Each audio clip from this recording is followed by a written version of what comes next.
Alicia Marie with Damn Can I Just Vent podcast. I'm coming to y'all tonight to speak about it's okay to go through things, in life and having to start over. Most people are starting over with shame. Don't be ashamed to start over.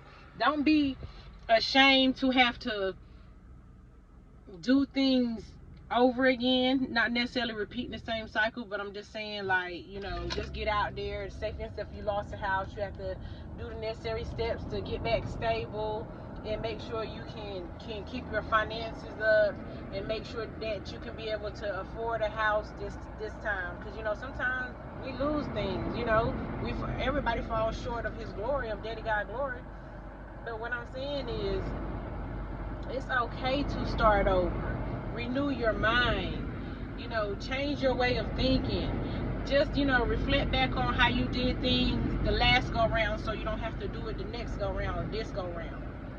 So put the right people around you that can help you and be resourceful. Because there's no point of being resourceful for somebody else and they're not resourceful for you and can't, there's no use to you pouring into somebody else and somebody else can't pour into you.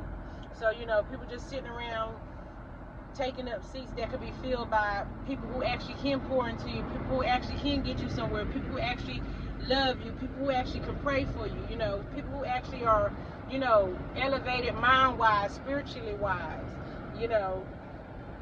So, again, it's okay to start over, even being a single parent. I know it get hard. I'm speaking for myself because I'm starting over in spite of. And it took me a while. I fell down and got depressed about starting over, being ashamed of starting over. But now I come to realize that shit, I ain't ashamed of shit. We all fall short. Life happens to the best of us. Life happens every day. The point is to keep getting up and keep going and be persistent, consistent, and be resilient about it. Don't give up. So go ahead and start over. Make a list if you have to. Write the things down to do and not to do if you have to.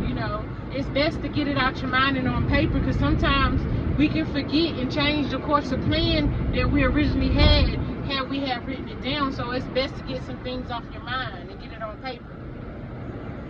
So I just want to give a few pointers of encouragement. Like, please don't give up. Please don't sit stagnant. Please don't think you're not enough. Please don't think you gotta wait for the right time.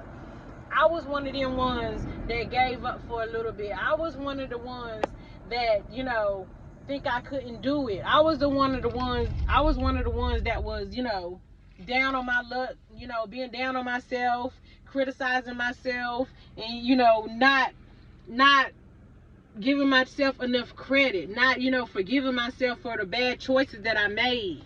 So forgive yourself, heal, and move on, and do what you have to do to live the life that you want to live. Because there's nothing too hard out here that you can and can't do. It's all about your mind and how bad you want it. Nothing comes overnight. Some stuff can come overnight, but what I'm saying is, most of these rags to riches story, they had to start from the bottom to come up. So just don't quit. Please don't. I'm just saying this from a person that, like, it took me a while to, to come to this point and realize that nobody's gonna help me but me. I was sitting here wondering, like, do people around me, half of the people around you don't even realize that you're depressed, and some of them that do realize that you're depressed, they not gonna say nothing. They just gonna sit and let you be depressed instead of sitting and asking you what's wrong, asking questions and see how they can help. But again, broken people hurt people. They might be broken themselves and don't know how to heal their own self, let alone heal you. So you got to go out here and get it for yourself and heal yourself, and know that you can do all things. You can do all things through Christ who strengthens you. Jesus Christ, pray. Pray to Daddy God. Jesus got you. Don't give up. Sometimes you got to, fall on your knees and just cry and talk to Daddy God. He's listening. He right there. He never left. And you'll be surprised. He's a master strategist. He can sit here and strategize some things that can work for you that you don't even see working. He can put the right people in the right path for you. You just never know how Daddy God can work things out for you, no matter what situation you're facing, what situation you're in.